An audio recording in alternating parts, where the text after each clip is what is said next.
Alhamdulillah, alhamdulillahi rabbil alamin, wal aqibatu lil muttaqin, wala udwana illa 'alal zalimin.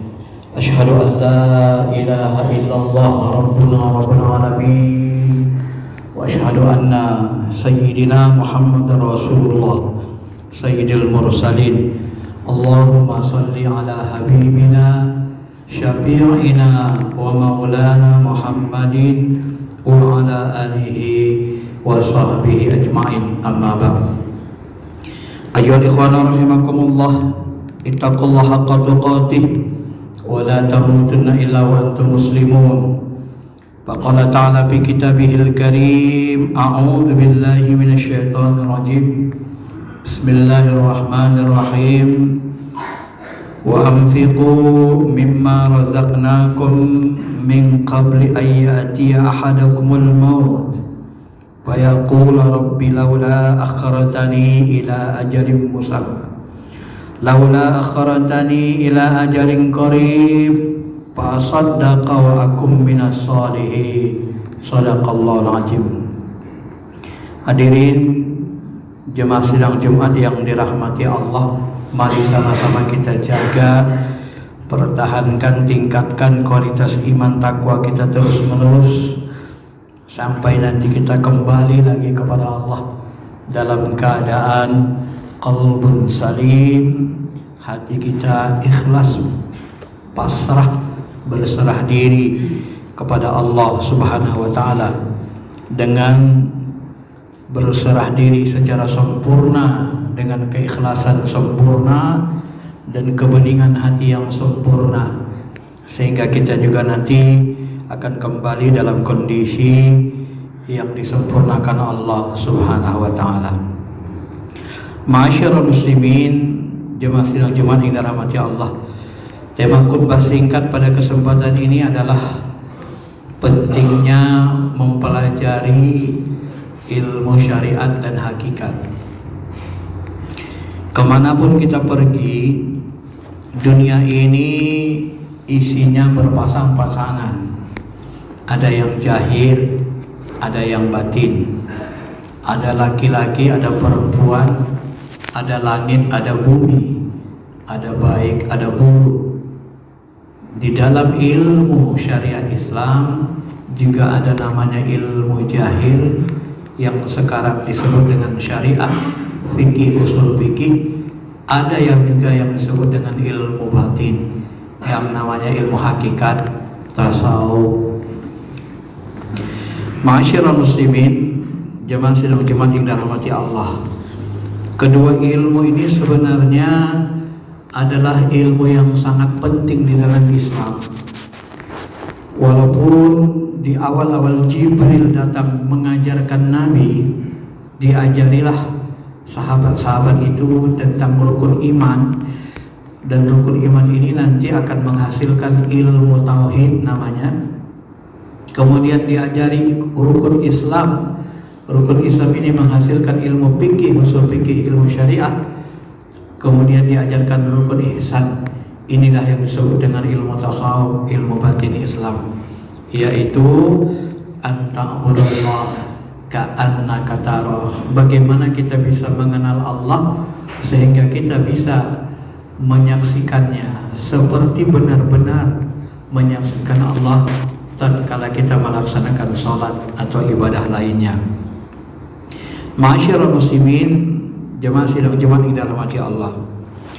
Imam Abu Hanifah di dalam salah satu kitab tafsir Imam As-Suyuti Durr Mansur diriwayatkan bahwa beliau pernah mengatakan, jika tidak ada 2 tahun bersama Imam Ja'far Shadiq, cicit Rasulullah SAW, niscaya aku akan menjadi orang yang sangat celaka.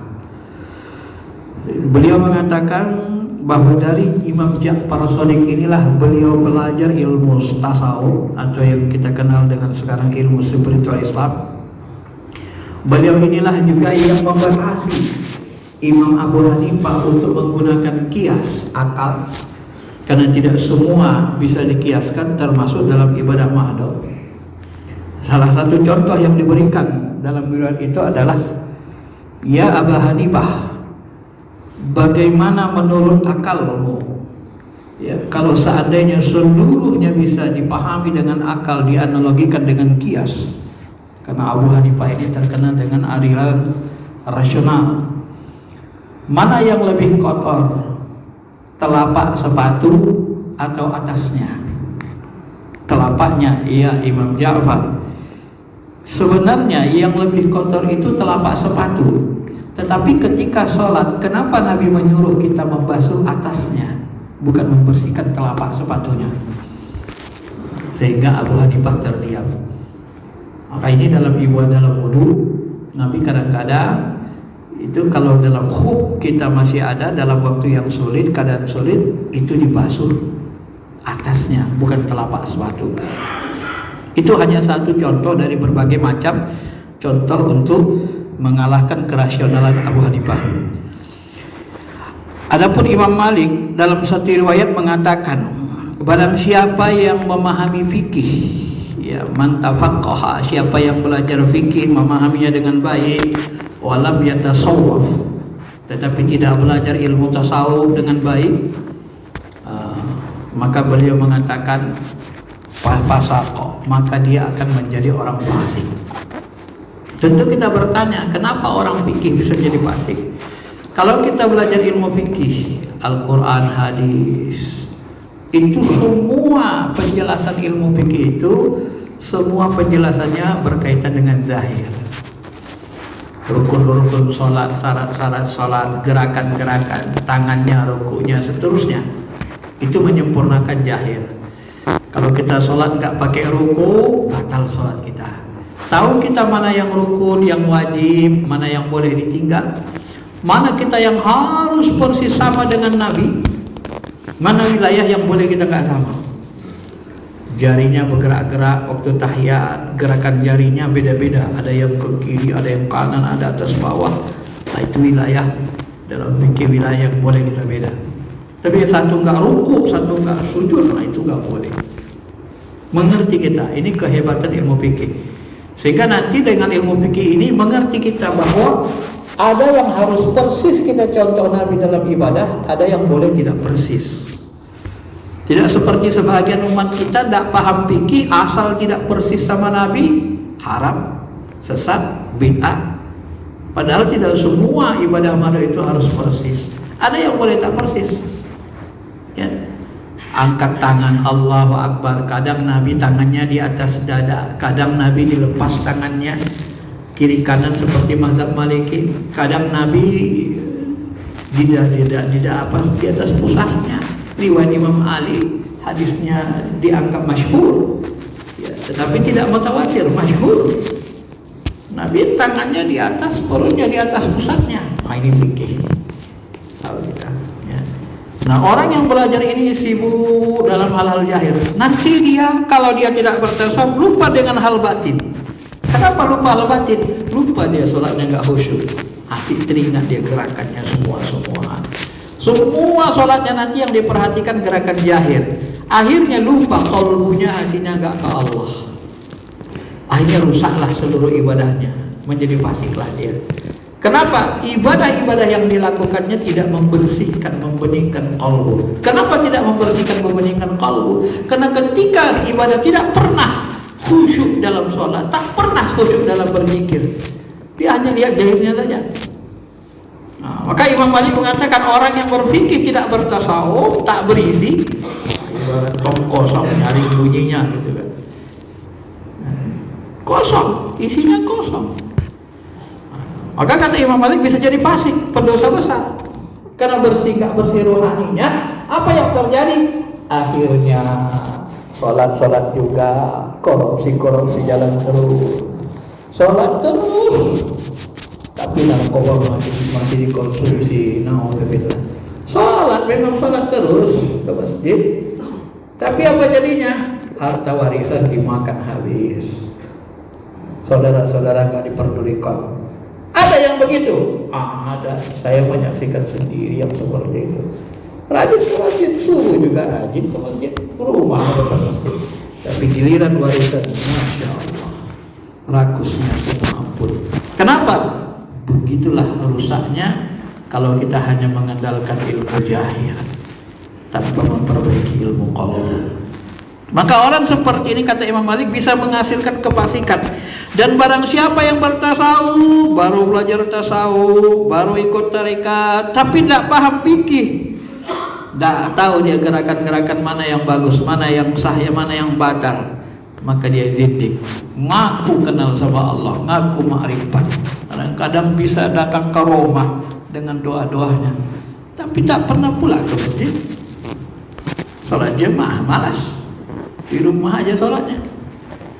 Ngakunya ahli ma'rifat, ya, tapi tak pernah ke masjid, tak pernah bergaul. Kemudian aneh-aneh tingkahnya. Nah, ini harus bisa-bisa merusak, akan menyebabkan kita zindik. Apa itu zindik? Zindik itu merusak agama. Orang seperti ini nggak bisa dicontoh. Memang ada wali-wali tingkat tinggi seperti Was Al-Qarni, itu jarang ke masjid dalam riwayat. Kenapa? Badannya bau, kerjanya kerja ikan terus kan. Tapi qalbunya luar biasa. Ya. Tetapi dia tidak mengganggu orang, dia tidak dicontoh, tak bisa dicontoh, tidak menjadi tauladan. Tak bisa tauladan maksudnya apa? Syariatnya jangan dicontoh, tapi hakikatnya kita ambil. Keimanannya kepada Allah. Ada juga seperti itu. Dan ternyata dia terhasil dari orang banyak. Nah, ini namanya, ada yang menyebut istilah wali malamatiyah, yang disembunyikan Tuhan dari orang ramai. Nah, kalau ada wali malamatiyah seperti ini, kalau memang ini benar ada, tidak usah dicontoh. Yang dicontoh wali yang ditujukan Allah depan orang ramai, yang menjaga syariat, hakikat. Syekh Abdul Qadir Jilani, Imam Al-Ghazali, Hasan Basri, Imam Ali, Abu Bakar, dari kalangan sahabat. Nah, ini yang dicontoh, ya. Masyaallah muslimin, jemaah sidang Jumat yang dirahmati Allah. Maka nanti Imam Syafi'i pun sampai pernah mengatakan juga kan, murid Imam Malik, kalau diwanti-wanti, ada orang ngaku-ngaku sufi, ternyata paginya bodoh, siangnya malamnya sesat. Inilah yang disebut dengan sufi gadungan. Siapa maksudnya itu? Kata Imam Baihaqi, maksud Imam Syafi'i di situ adalah sufi gadungan. Sufi gadungan itu apa? Ya salah satunya seperti dikatakan Imam Malik. Mereka bertasawuf tapi gak bersyariat, ditinggalkan ilmu syariat, ilmu fikih. Nah, ini akan menghancurkan diri sendiri. Dia akan menjadi perusak agama. Masyaallah muslimin, jemaah sidang Jumat yang dirahmati Allah. Maka kata Imam Malik, siapa yang menghimpun antara keduanya, dipelajarinya syariat dengan baik, dipelajarinya tasawuf dengan baik, diamalkannya dua-dua, maka dia telah merealisasikan kebenaran. Nah, jadi dua ilmu ini, ilmu zahir, ilmu batin, memang harus dikuasai. Apalagi kalau kita menjadi ulama, nggak ngerti fikih, nggak ngerti tasawuf, ya gimana? Imam Syafi'i juga mengatakan hal yang sama, faqihan wa sufiyan. Jadilah engkau ahli fikih dan ahli tasawuf, ahli sufi. Fakun laisa wahid. Jangan kau menjadi salah satu keduanya. Fa inni wa haqqallah iyyaka ansah. Demi Allah. Sampai seolah-olah dia bersumpah dengan wa haqqallah, demi hak Allah. Iyyaka ansah. Demi Allah, aku menasihatimu dengan sebenar-benar nasihat. Kata beliau. Apa itu? Beliau mengatakan, fadzalika qasalam yazuk. Kalau engkau yang mempelajari fikih saja, qasah, nanti hatimu bisa menjadi kasar, menjadi kasar.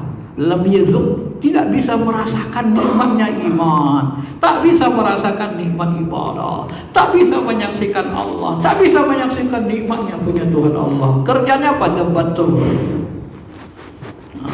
Masa lalu kalau orang fokus ke fikih, debat aja kerjanya kan, filafiyah, karena fikih masih sedang dibangun. Kerjanya debat, kasar hatinya, tak merasakan nikmat, sholatnya nggak khusyuk. Demi Allah, orang seperti ini sholatnya paling susah khusyuk ini. Ya. Layang ke sana, layang kemari, karena terlalu banyak menggunakan akal.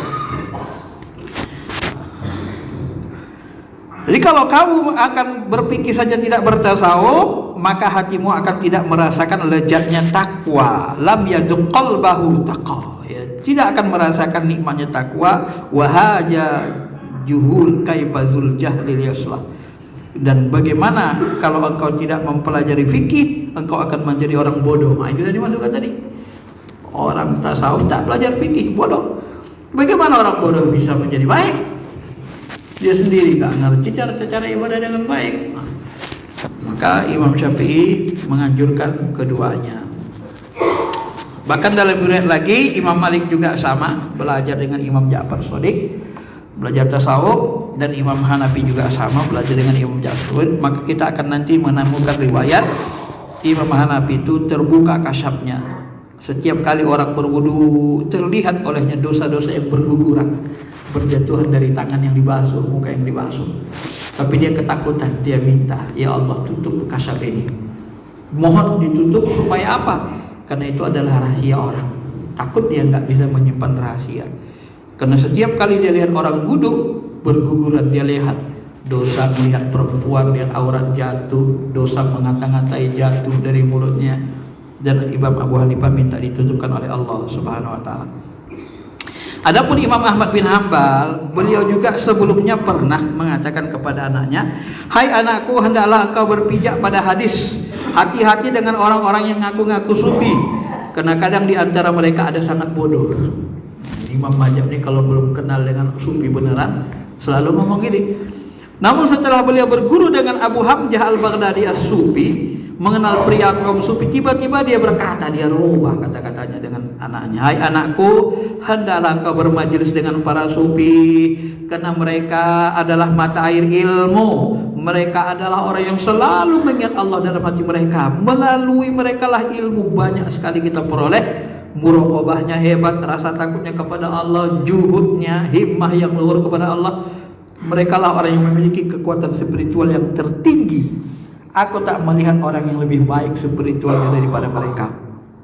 Beliau mengatakan juga, "Aku tak pernah melihat satu kaum yang lebih utama daripada orang sufi." Lalu Imam Ahmad ditanya, "Ya Imam Ahmad, bukankah orang sufi itu ada yang suka sama dan ekstasi?"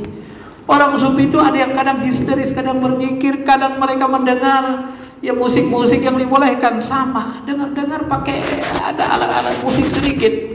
Bukankah mereka melakukan itu ya Imam Ahmad? Imam Ahmad berkata, dakwah mereka adalah bergembira bersama Allah dalam setiap saat. Jadi musik-musik itu digunakan mereka sebagai alat untuk menghidupkan hati, qalbu kita rasa diarahkan ke Allah. Karena nanti ada sholawatan, ada gendang-gendang sedikit, terbanyak untuk membantu hidupnya qalbu. Nah itu Imam Ahmad sendiri yang mengatakan dalam kitab Riza Al-Bab volume 1 halaman 20 dan Tanwirul Qulub karangan Syekh Amin Al-Qurani. Ma'asyiral muslimin, jamaah sidang Jumat yang dirahmati Allah.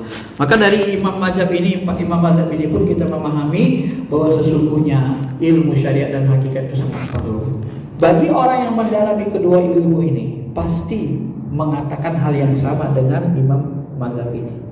Tetapi orang yang tidak menguasai, tidak mendalami ilmu ini, keduanya, bisa saja dia meragukan pernyataan Imam Mazhab. Kenapa? Wong dia enggak mendalaminya, dia enggak menelitinya, dia enggak mengalaminya. Tapi bagi yang mendalami kedua ilmu ini, pasti akan sampai pada kesimpulan yang sama. Kenapa? Karena memang hanya di dalam ilmu tasawuf kita dikenalkan kepada Allah, hampir kepada maqam zat. Tetapi orang yang tak belajar tasawuf kadang-kadang ada yang tergelincir. Tergelincirnya di mana? Memahami Allah, Allah dianggap berjisim. Ketika ayat mengatakan Allah bertangan, berkaki, maka disebutlah Allah punya tangan, punya kaki. Ketika ayat mengatakan Allah tidak ada kepalanya, tidak ada dalam ayat, maka mereka mengira Allah itu tidak ada kepalanya, karena tidak ada dalilnya. Jadi bertangan, berkaki, tidak berkepala. Seram jadinya kan. Ada orang yang seperti itu, jatuh terjun kepada mujassimah, menjisimkan. Kalau sudah berjisim, jisim itu sifat jasmani. Sifat jasmani itu tidak ada pada zatnya, karena dia bukan di alam nyata. Sifat jasmani itu tidak sifat makhluk nyata. Kalau dalam filsafat namanya filsafat materialisme. Filsafat materialisme ini dipakai oleh orang-orang Yahudi, ya, yang sulit untuk percaya hal yang spiritual. Harus paham kita sebenarnya. Terjebaklah nanti ke sana dengan anggapan ulama salaf nggak ada yang mengetahui. Buka langsung tafsir Ibnu Abbas, Tanwirul Bitbas min tafsir Ibnu Abbas, ayat-ayat mutasyabihah hampir semua ayat ditakwilkan. Ya Allah fawqa aydihim, tangan Allah di atas tangan mereka, ditakwilkan Ibnu Abbas. Bukan tangan artinya, tapi artinya adalah fadlullah, karunia Allah, kemuliaan dari Allah. Enggak diartikannya tangan. Masyarakat muslim, dia bayangkan Ibnu Abbas didoakan Nabi, Allahumma faqihu fid din wa 'allimhu ta'wil. Ya Allah, fahakihkanlah dia agama, ajari dia takwil ayat Quran. Tiba-tiba ada orang mengatakan enggak boleh mentakwil, haram. Haram bagi orang awam yang enggak ngerti caranya, kurang ilmunya. Tapi bagi ahli ilmu seperti Ibnu Abbas, ya, seperti Ibnu Abbas, sebagian ulama besar, balik dari kalangan sahabat, tabi'in, semuanya mentakwil. Imam Bukhari mentakwil, wajah ditakwilkan adalah kekuasaan kerajaannya, kullu syai'in halik illa wajah. Imam Syafi'i mentakwil, Syekh Abdul Qarim mentakwil, Al-Ghazali juga mentakwil. Ya, sampai-sampai Al-Ghazali mengatakan ketika Allah mengatakan Allah turun ke langit dunia, itu maksudnya apa? Ditakwil. Bukan zatnya yang turun naik turun seperti Superman turun naik turun, bukan begitu. Yang turun ke langit dunia itu adalah rahmatnya. Maka pada sepertiga malam terakhir itu minta apa yang kita minta, itu buka rahmatnya, lebih mudah dikabulkan Allah. Al-Ghazali menyebut yang turun itu adalah rahmatnya, kedekatannya kepada diri kita. Makanya kita sholat sepertiga malam terakhir, kita merasa sangat khusyuk. Kenapa? Karena di waktu itu, di waktu yang paling dekat kita kepada Allah Subhanahu wa ta'ala. Mudah-mudahan khutbah yang singkat ini bisa memberikan tambahan ilmu bagi kita untuk terus-menerus belajar kepada ulama yang ahlinya, baik ulama yang ahli dalam bidang syariat, fikih, maupun ulama-ulama yang ahli dalam bidang hakikat atau ilmu tasawuf. Barakallahu li wa lakum bil Qur'anil Karim wa nafa'ani wa iyyakum bima fihi minal ayati wa dzikril hakim wa taqabbala minni wa minkum tilawatahu innahu huwal ghafurur rahim.